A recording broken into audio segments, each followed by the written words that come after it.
Look at your phone. Swipe across its home screen. Scroll down a web page.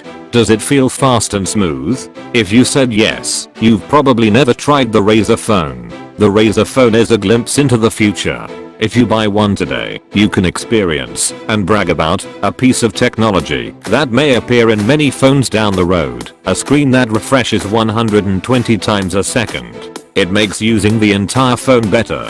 It's the difference between swiping down a blurry web page and one that has crystal clear text you can actually read as it goes by. When I tap the screen to launch an app or interact with a game, it feels faster than any other phone I've tried.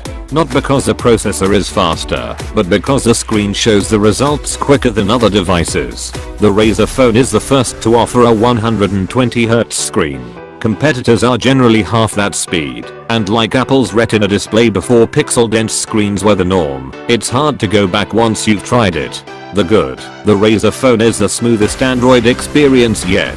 It's built like a tank, and its twin Dolby-powered speakers blow away the competition. The big, speaker-filled bezels make for a bulky phone with no water resistance or headphone jack. No frills camera takes iPhone photos in low light, among other camera quirks. The bottom line, Razer Phone sets a new bar for mobile performance and game responsiveness with its 120Hz screen and loudspeakers, but it's not a top tier phone in any other way.